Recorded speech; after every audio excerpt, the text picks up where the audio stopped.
नमस्ते my dear students. हमारा प्यारा channel all India career institute पर आप लोगों का फिर से स्वागत है।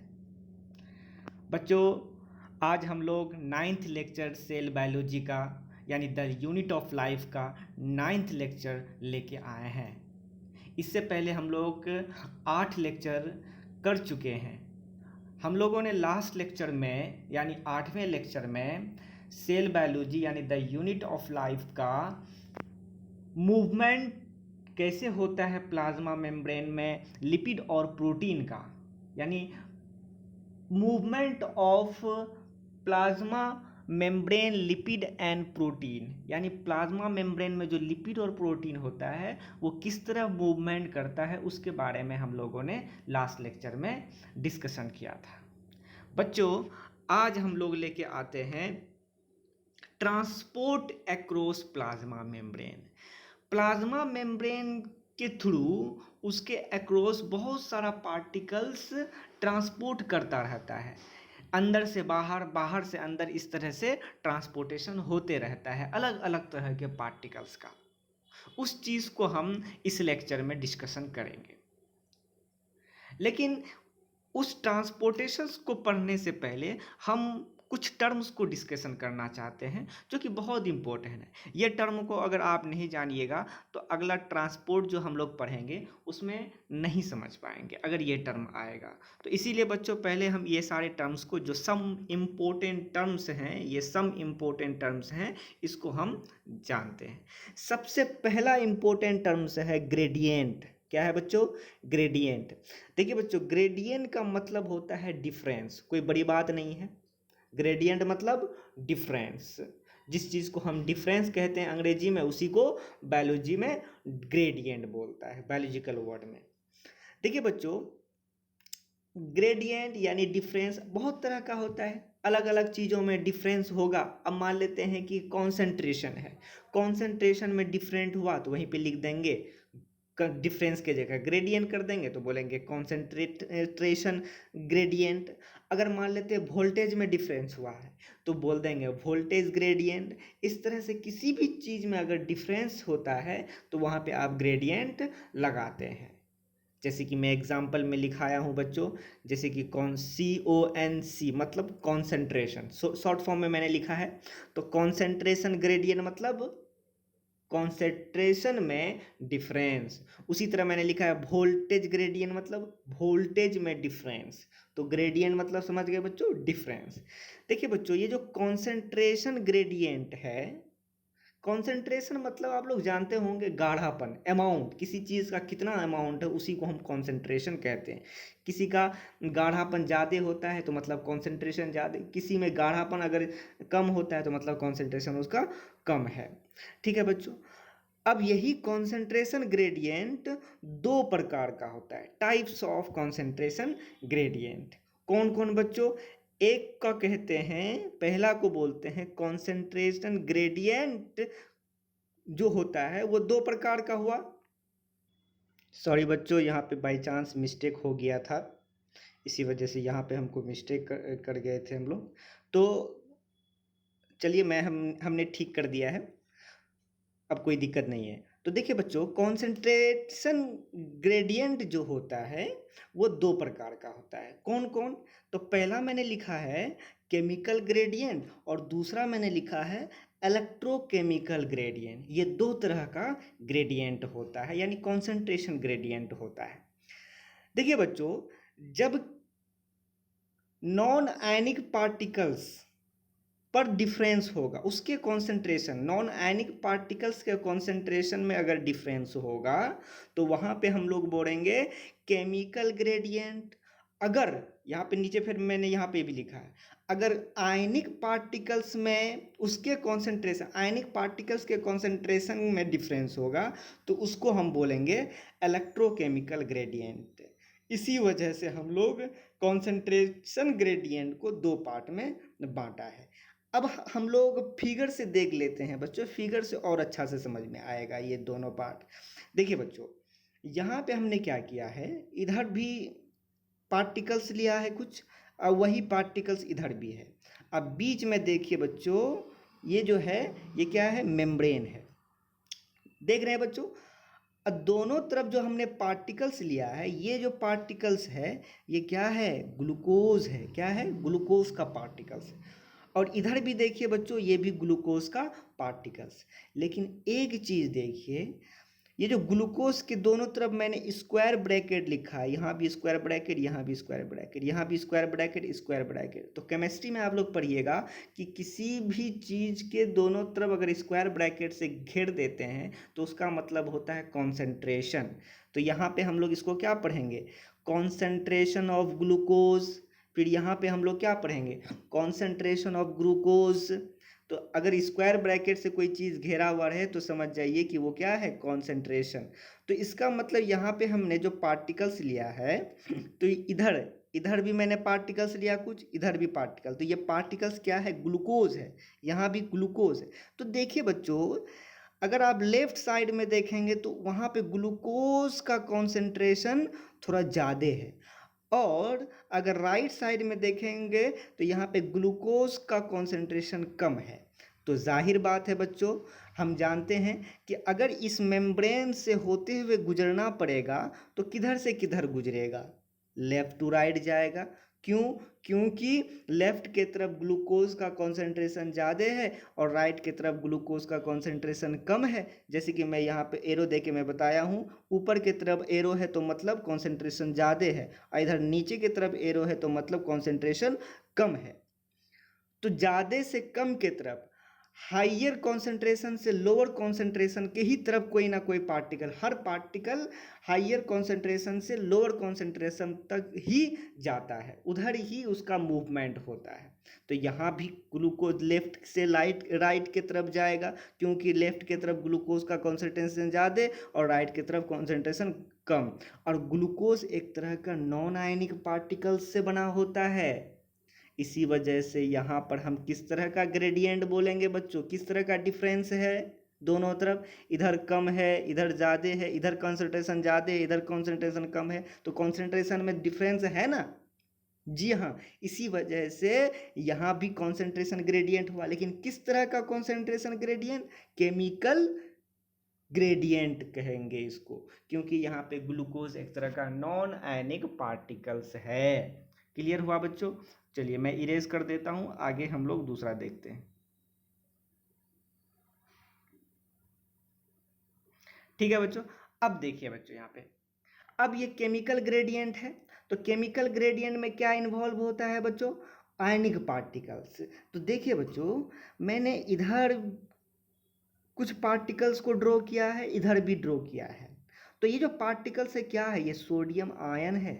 इधर भी क्या है, सोडियम आयन है। और यहाँ भी देखिए सोडियम आयन को दोनों तरफ से स्क्वायर ब्रैकेट से घेर दिया है, मतलब ये कॉन्सेंट्रेशन है। तो यहाँ पे लेफ्ट के तरफ, यहाँ भी देखिए लेफ्ट के तरफ सोडियम आयन का कॉन्सेंट्रेशन ज़्यादा है और राइट की तरफ सोडियम आयन का कॉन्सेंट्रेशन कम है। एरो नीचे मतलब कम, वो एरो ऊपर मतलब कॉन्सेंट्रेशन ज़्यादा है।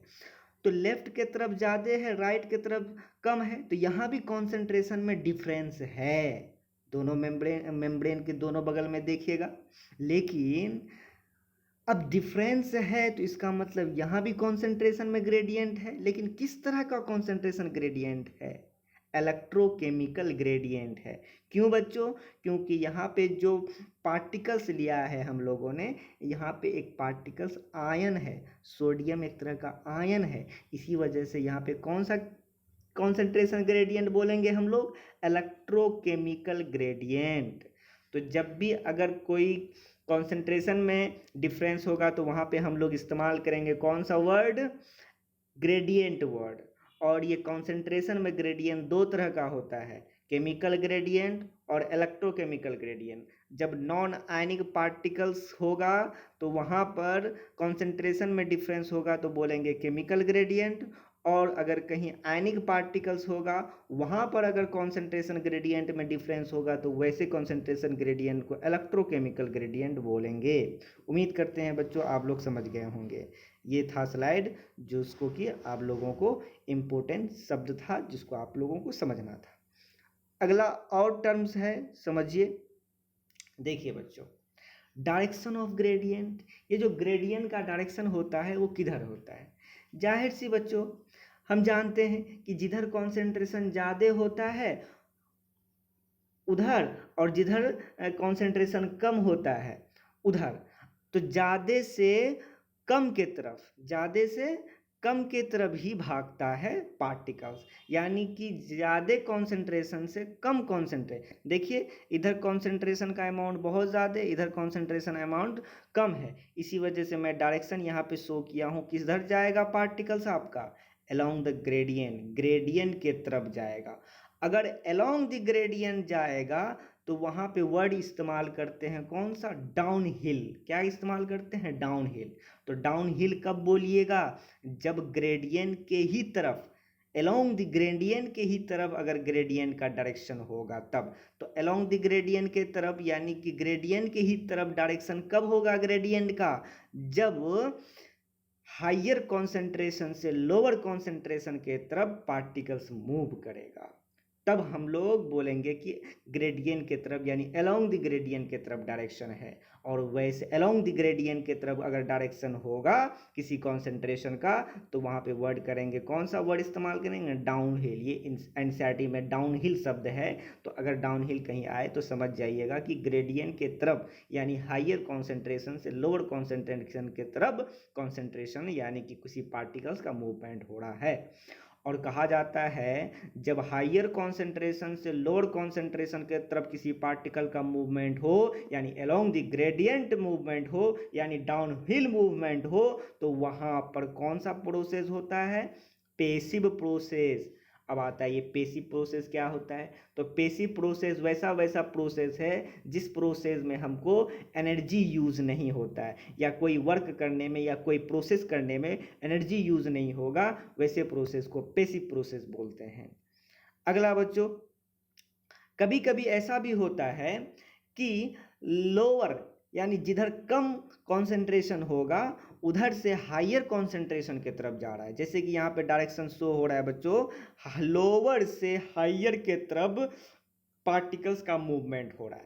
तो यानी कि ये अलोंग द ग्रेडियंट नहीं हो रहा है, अगेंस्ट द ग्रेडियंट हो रहा है। यानी ग्रेडियंट का डायरेक्शन जिधर है उसके खिलाफ जाकर उल्टा डायरेक्शन में घूम रहा है।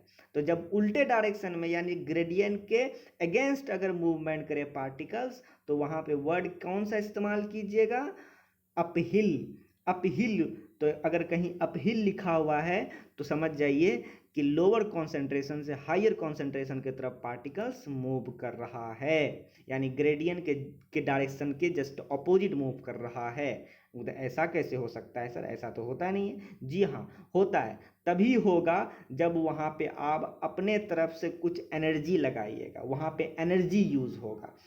ठीक है, इसका मतलब जब एनर्जी यूज़ होगा तो ये पैसिव प्रोसेस नहीं होगा सर। जी हाँ, नहीं होगा, ये पैसिव प्रोसेस नहीं होगा, बल्कि कौन सा प्रोसेस होगा, एक्टिव प्रोसेस होगा, क्योंकि यहाँ पे एनर्जी लगाकर तब आपको मूवमेंट करवाना होता है किसी पार्टिकल्स को लोअर कॉन्सेंट्रेशन से हायर कॉन्सेंट्रेशन के तरफ।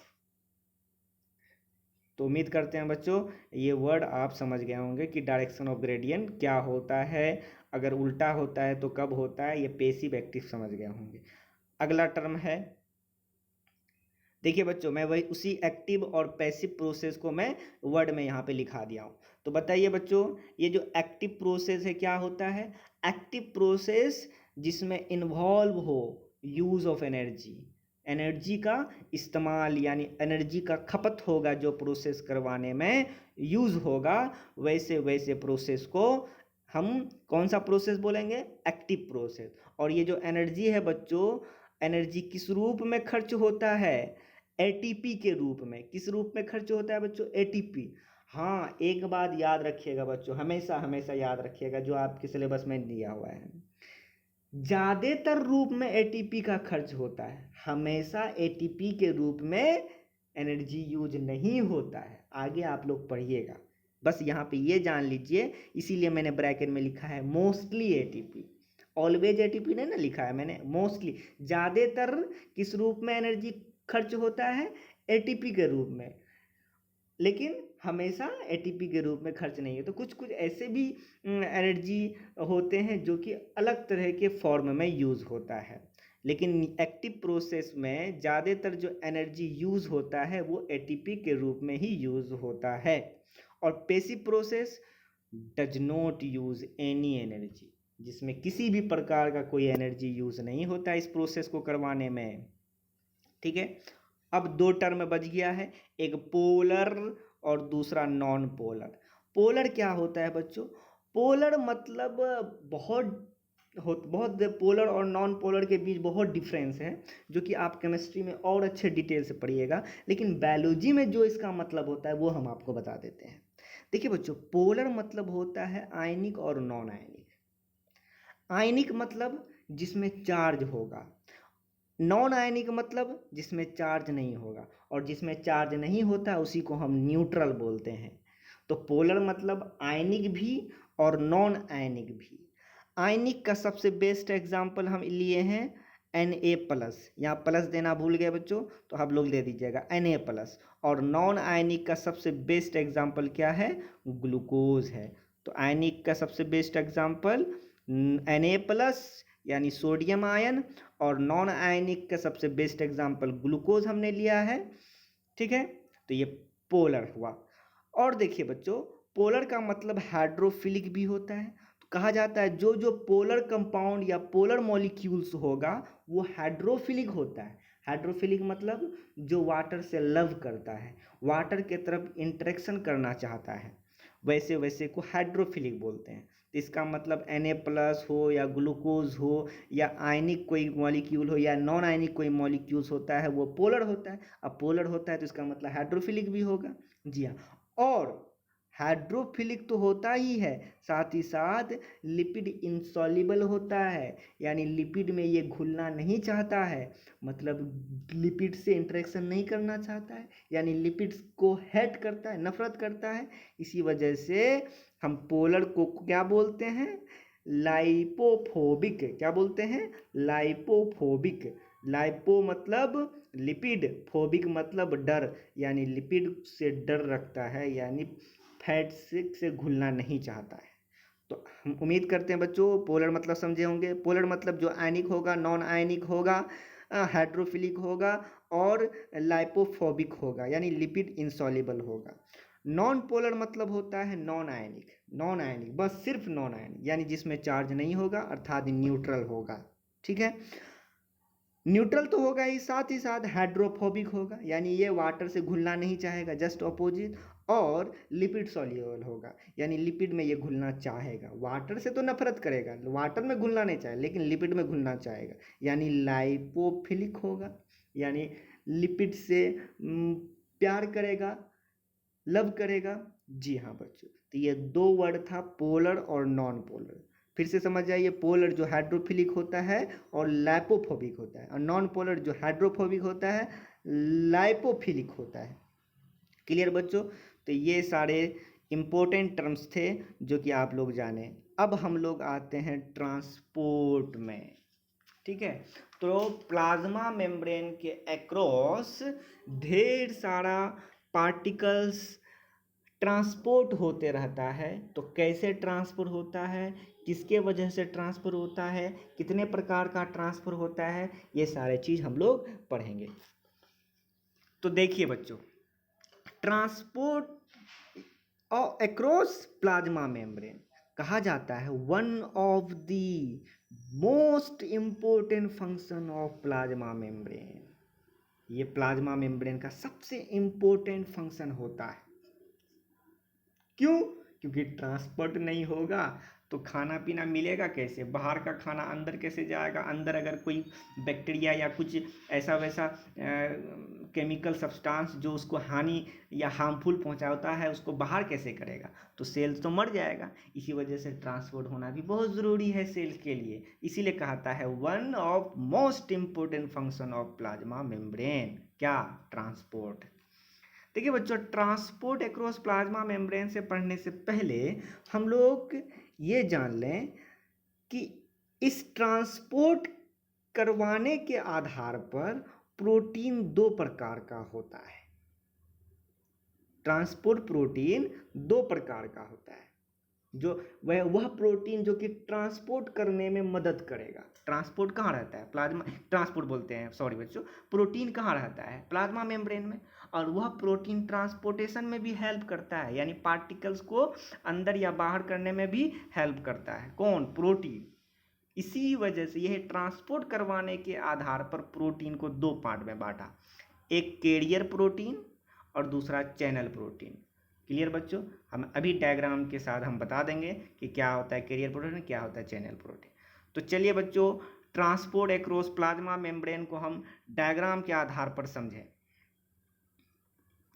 देखिए बच्चों, ये बहुत बड़ा करके हमने फिगर दिखाया है, जरा छोटा कर लीजिए, उसके बाद देखिए।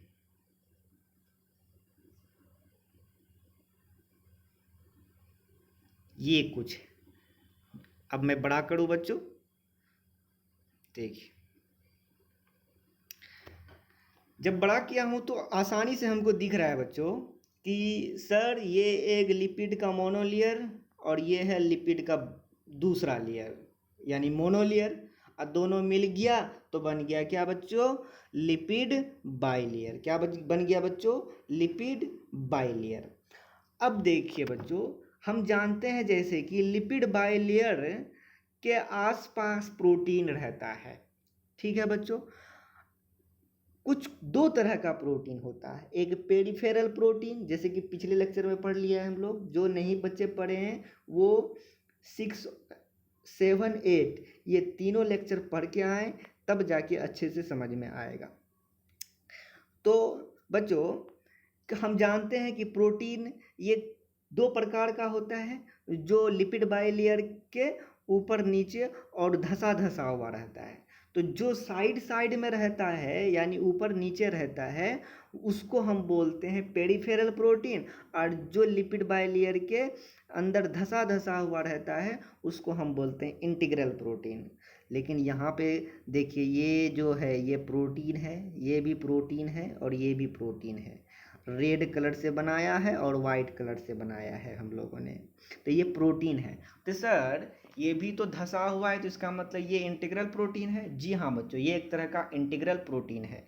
लेकिन बच्चों, हम बताया था कि वह इंटीग्रल प्रोटीन जो लिपिड बाइलेयर को आर पार कर दे, वैसे इंटीग्रल प्रोटीन को ट्रांस मेम्ब्रेन प्रोटीन बोलते हैं या टनल प्रोटीन बोलते हैं। तो यहाँ पे जो ये तीनों प्रोटीन दिख रहा है, ये तो आर पार है ना, तो इसका मतलब ये कौन सा इंटीग्रल प्रोटीन है?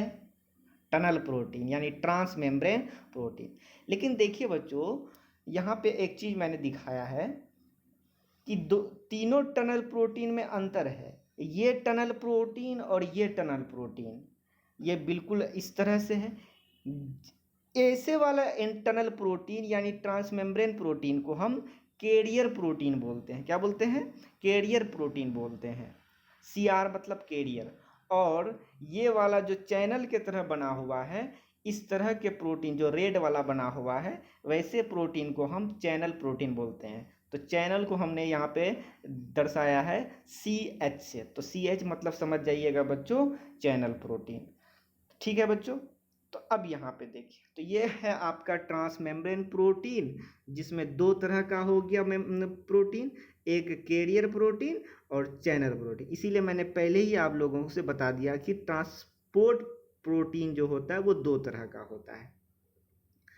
अब यहाँ पे देखिए बच्चों, क्या दिखाएं? ये पार्टिकल्स है, ये भी पार्टिकल्स है, ये भी कुछ पार्टिकल्स है, ये भी कुछ पार्टिकल्स है।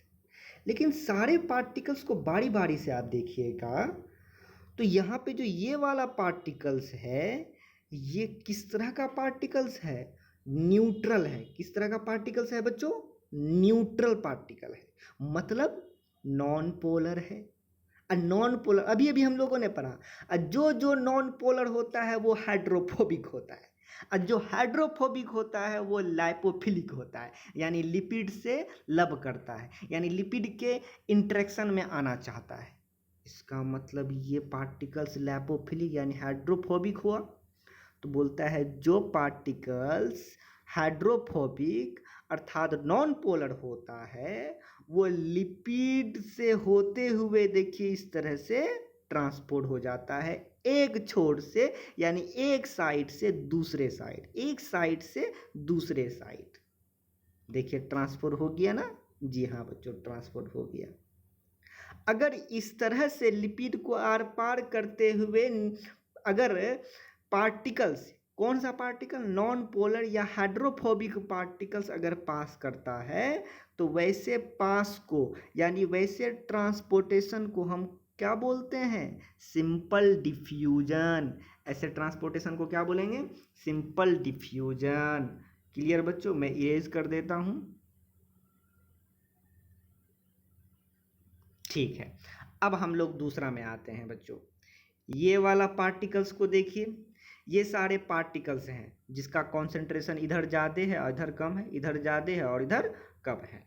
और ये जो पार्टिकल्स है ये पोलर है, तो पोलर है तो इसका मतलब है हाइड्रोफिलिक होगा, क्योंकि जो पोलर होता है वो हाइड्रोफिलिक होता है। और जब हाइड्रोफिलिक है तो इसका मतलब लाइपोफोबिक होगा ना, यानी ये लिपिड से दूर रहना चाहेगा, लिपिड के इंटरेक्शन में नहीं आना चाहेगा।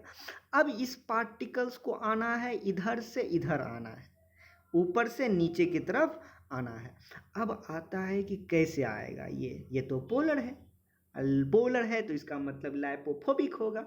तो लिपिड से आर पार आना चाहेगा तो कैसे आएगा, नहीं आ सकता है, क्योंकि अगर जैसे ही आएगा ये लिपिड उसको धक्का मार के भगा देगा, बोलेगा कि तुम मेरे लायक पार्टिकल्स नहीं हो, तुम नहीं आ सकते हो, क्योंकि ये तो लाइपोफोबिक है ना, ये लिपिड से डरता है।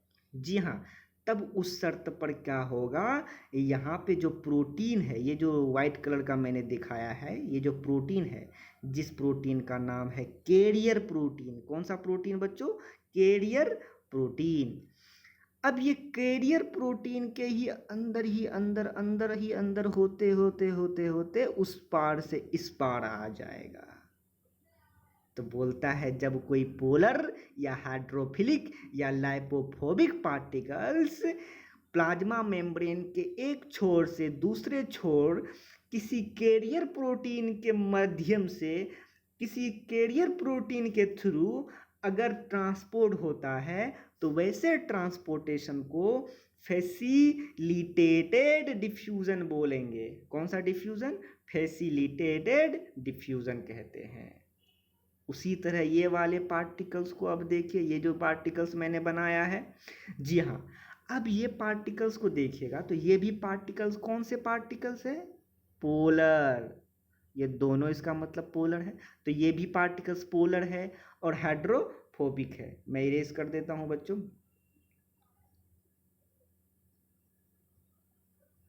तो ये दोनों पोलर और हाइड्रोफिलिक है, तो ये भी हाइड्रोफिलिक है यानी लाइपोफोबिक होगा, तो ये भी तो प्रोटीन से गुजर के नहीं जा सकता है ना, तो इसके लिए क्या आएगा, एक तरह का प्रोटीन आएगा। और उस प्रोटीन को कौन सा प्रोटीन बोले, चैनल प्रोटीन बोले। ये जो वाइट कलर से हमने बनाया है चैनल के आकार का एक तरह का प्रोटीन है, जिस प्रोटीन को हम बोलेंगे चैनल प्रोटीन। इस चैनल प्रोटीन के ही अंदर ही होते होते होते एक छोर से प्लाज्मा मेम्ब्रेन का एक छोर से दूसरे छोर में आ जाएगा। तो कहा जाता है जब कोई पोलर या हाइड्रोफिलिक पार्टिकल्स यानी लाइपोफोबिक पार्टिकल्स किसी चैनल प्रोटीन के द्वारा हायर कॉन्सेंट्रेशन से लोअर कॉन्सेंट्रेशन की तरफ आता है, तो उस शर्त में भी हम कौन सा ट्रांसपोर्ट बोलेंगे, फैसिलिटेटेड डिफ्यूजन बोलेंगे। क्लियर बच्चों। अब यहाँ पे देखिए, तो मैं इरेज कर देता हूँ बच्चों, फैसिलिटेटेड डिफ्यूजन। अब ये वाला पार्टिकल्स को देखिए, ये सारे पार्टिकल्स को, तो यहाँ पे ये वाला पार्टिकल्स को देखें और नीचे पार्टिकल, तो ऊपर में कॉन्सेंट्रेशन कम है, नीचे में कॉन्सेंट्रेशन ज़्यादा है। तो हम तो जानते हैं कि हायर कॉन्सेंट्रेशन से लोअर कॉन्सेंट्रेशन की तरफ जाएगा, तो इसका मतलब नीचे से ऊपर जाना चाहिए, लेकिन हमको क्या करना है, ऊपर से लेकर नीचे लेके आना है। तो ये कैसे पॉसिबल हो सकता है सर, ऊपर से तो नीचे नहीं आ सकता है ना। जी हाँ, आ सकता है। उसी शर्त पर आ सकता है जब यहाँ पर क्या करेगा, ये एनर्जी लेगा। क्या लेगा बच्चों, एनर्जी लेगा। किसके रूप में एनर्जी लेगा, एटीपी के रूप में एनर्जी लेगा। अगर एटीपी के रूप में एनर्जी लेकर एनर्जी यूज करेगा तब ये पोलर या हाइड्रोफिलिक पार्टिकल्स क्या करेगा, कैरियर प्रोटीन के माध्यम से, कैरियर प्रोटीन के थ्रू लोअर कॉन्सेंट्रेशन से हायर कॉन्सेंट्रेशन तक आएगा। तो जिस ट्रांसपोर्ट में एनर्जी यूज होकर कैरियर प्रोटीन के थ्रू कोई हाइड्रोफिलिक पार्टिकल्स लोअर कॉन्सेंट्रेशन से हायर कॉन्सेंट्रेशन तक आता है, तो वैसे ट्रांसपोर्ट को हम बोलते हैं एक्टिव ट्रांसपोर्ट, जो कि मैं अभी तुरंत बताया था। एक्टिव मतलब जहाँ पे एनर्जी यूज होगा। तो इसका मतलब सर कि एक्टिव ट्रांसपोर्ट में एनर्जी यूज होता है सिर्फ? जी हाँ, होता है। इसी वजह से इसको हम क्या बोले, एक्टिव ट्रांसपोर्ट बोले, यानी इसको हम एक्टिव प्रोसेस के गिनती में रखेंगे।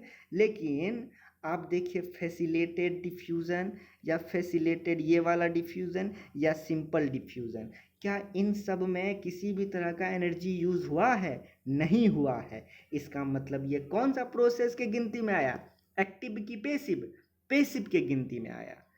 ठीक है बच्चों, यहाँ पे ये क्या है बच्चों, नॉन पोलर यानी हाइड्रोफोबिक। क्लियर हुआ बच्चों? जी हाँ। तो ये हम उम्मीद करते हैं कि पार्टिकल्स किस तरह से हायर कॉन्सेंट्रेशन से लोअर या लोअर कॉन्सेंट्रेशन से हायर कॉन्सेंट्रेशन की तरफ जाता है, तो उसमें प्रोटीन के थ्रू भी जाता है। जैसे कि ये सिंपल डिफ्यूज़न मैंने बताया, ये प्रोटीन के ही थ्रू आ गया। और जो हाइड्रोफिलिक होता है, मतलब जो प्रोटीन के थ्रू नहीं जा सकता है, वो प्रोटीन का प्रयोग करता है, प्रोटीन के थ्रू जाता है। ये सारी बातों को हम लोगों ने इंग्लिश में लिख दिया है। जरा देखिए यहाँ पे मैंने लिखा है। तो सबसे पहला जो ट्रांसपोर्ट है वो कौन सा है, सिंपल डिफ्यूजन। कौन सा है बच्चों, सिंपल डिफ्यूजन। तो सिंपल डिफ्यूजन में किस तरह का पार्टिकल यूज होता है, neutral.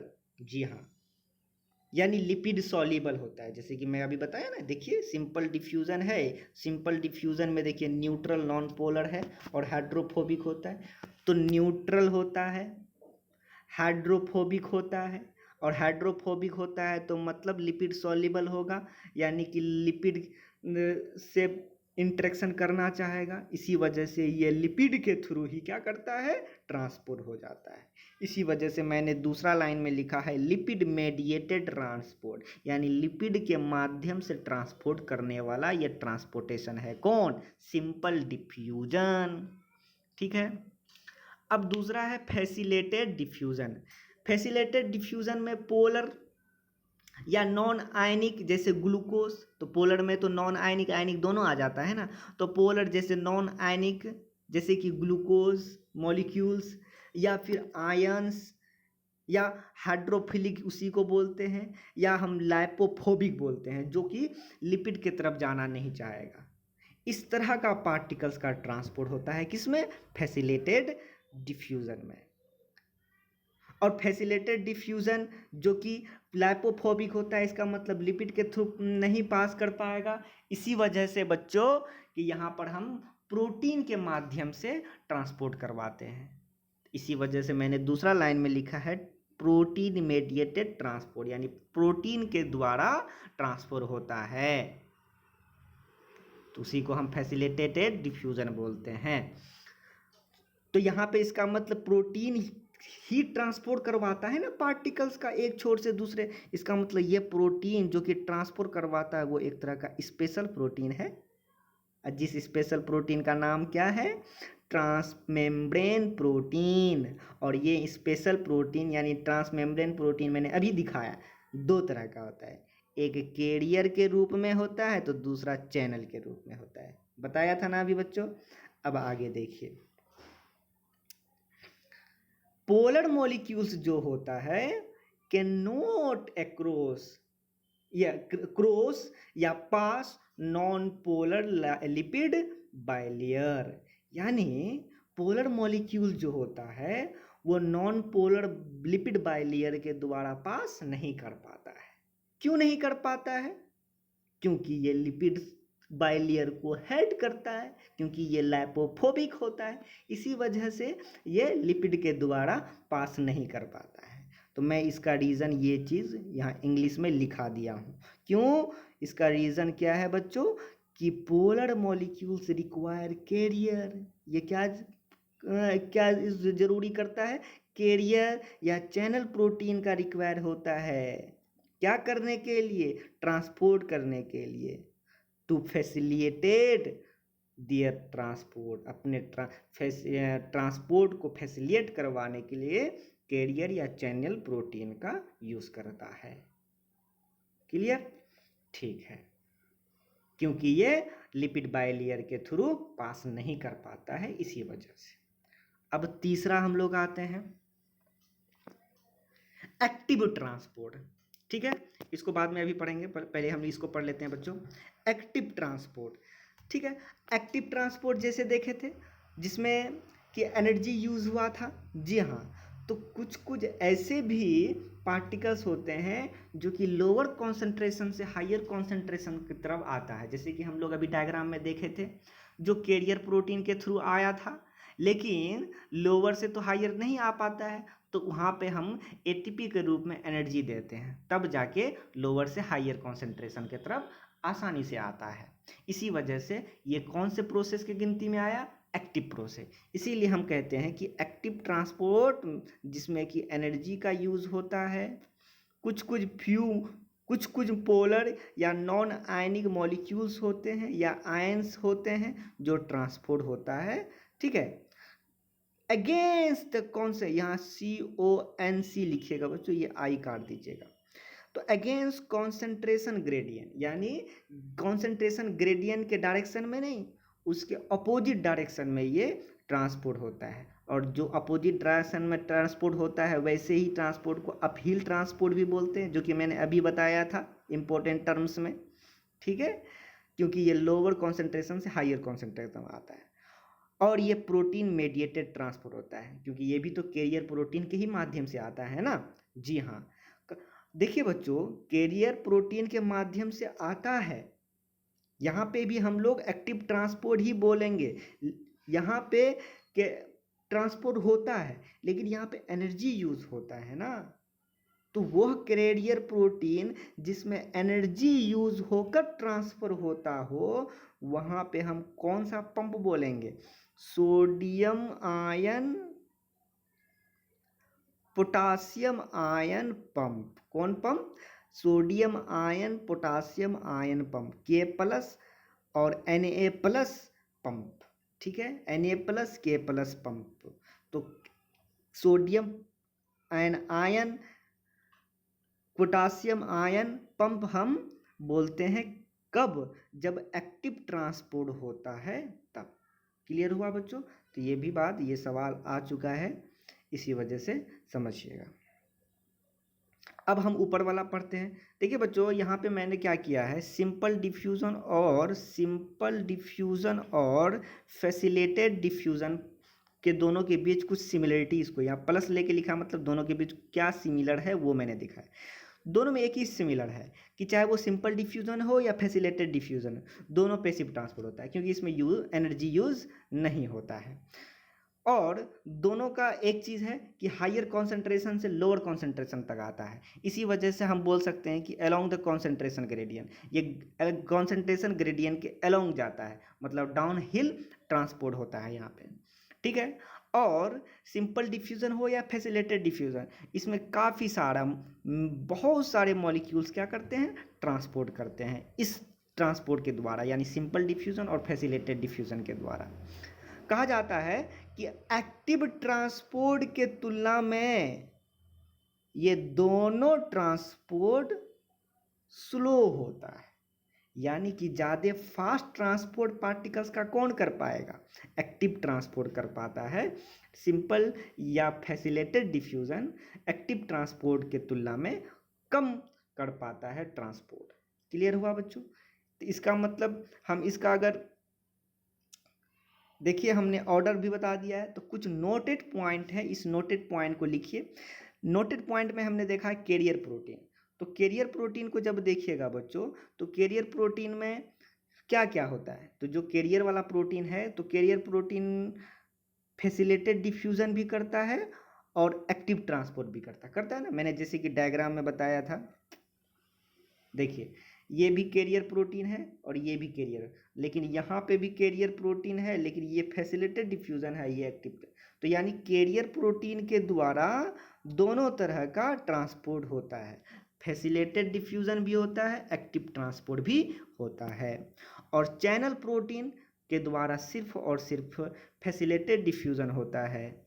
Career protein associated with active transport are called, ये आर दो बार आर कॉल्ड पंप्स। वह कैरियर प्रोटीन जो एक्टिव ट्रांसपोर्ट करवाता हो उसको हम क्या बोलेंगे? पंप। जैसे अभी बोला था ना मैं, sodium ion potassium ion pump, तो किसको बोला था? एक्टिव ट्रांसपोर्ट को ही ना बोला था। तो वह कैरियर प्रोटीन जो कि एक्टिव ट्रांसपोर्ट करवाता है, एनर्जी यूज करके ट्रांसपोर्ट करवाता है लोअर कॉन्सेंट्रेशन से हायर कॉन्सेंट्रेशन के तरफ, वैसे ट्रांसपोर्ट को हम पंप भी बोलते हैं। देखिए बच्चों, ये डिक्रीजिंग ऑर्डर लिखा है रेट ऑफ ट्रांसपोर्ट का, यानी ज़्यादा स्पीड से ट्रांसपोर्ट कौन सा ट्रांसपोर्टेशन कर पाता है। तो कहा जाता है, अभी मैंने बोला था कि एक्टिव ट्रांसपोर्ट में पार्टिकल्स का बहुत ज़्यादा फास्ट मूवमेंट होता है, किसके तुलना में? Facilitated diffusion. और फैसिलिटेटेड डिफ्यूज़न के भी तुलना में सिंपल डिफ्यूज़न का कम होता है। तो सबसे ज़्यादा फास्टेस्ट ट्रांसपोर्ट हुआ एक्टिव ट्रांसपोर्ट, फिर फैसिलिटेटेड डिफ्यूज़न, फिर सिंपल डिफ्यूज़न। तो सबसे फास्टेस्ट एक्टिव ट्रांसपोर्ट और सबसे स्लोवेस्ट सिंपल डिफ्यूज़न।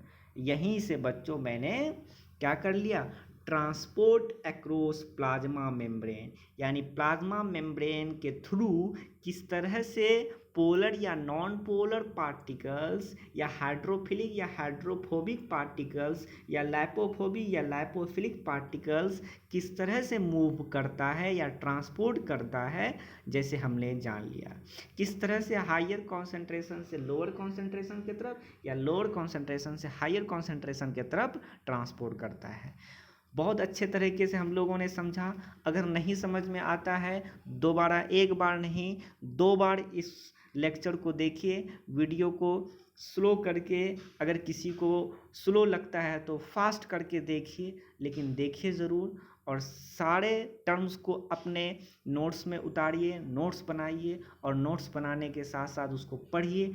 और नोट्स पढ़ने के जस्ट बाद ज़रूर एनसीईआरटी को एक बार पढ़ा कीजिए, तब आप लोगों को अपने आप में कॉन्फिडेंस होगा कि हाँ, इस लेक्चर से हमें, ये सर से हमें कुछ नॉलेज हो रहा है, हम कुछ कर पा रहे हैं। बच्चों, और एक लेक्चर आएगा, उस लेक्चर के बाद तब हम आप लोगों को क्वेश्चंस अवेलेबल करवाएंगे। अभी तक क्वेश्चंस नहीं आया है, इस चीज़ का चिंता मुझे भी लगा हुआ है, थोड़ी कुछ गड़बड़ी है, मैं आप लोगों को क्वेश्चंस अवेलेबल करवा दूंगा।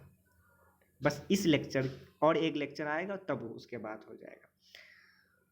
तो मेरे नोट ये वीडियो के साथ बने रहिए बच्चों, देखते रहिए और सब्सक्राइब कर दीजिएगा, और बेल आइकन को भी प्रेस कर दीजिएगा, ताकि जो भी अपलोड हो वीडियो हमारे तरफ से, वो आप लोगों को आसानी से मिल जाए बिना सर्च किए हुए ही। थैंक यू सो मच बच्चों, और कोई भी दिक्कत हो तो कमेंट करके बताया कीजिए। थैंक यू सो मच बच्चों मेरे वीडियो देखने के लिए, थैंक यू सो मच।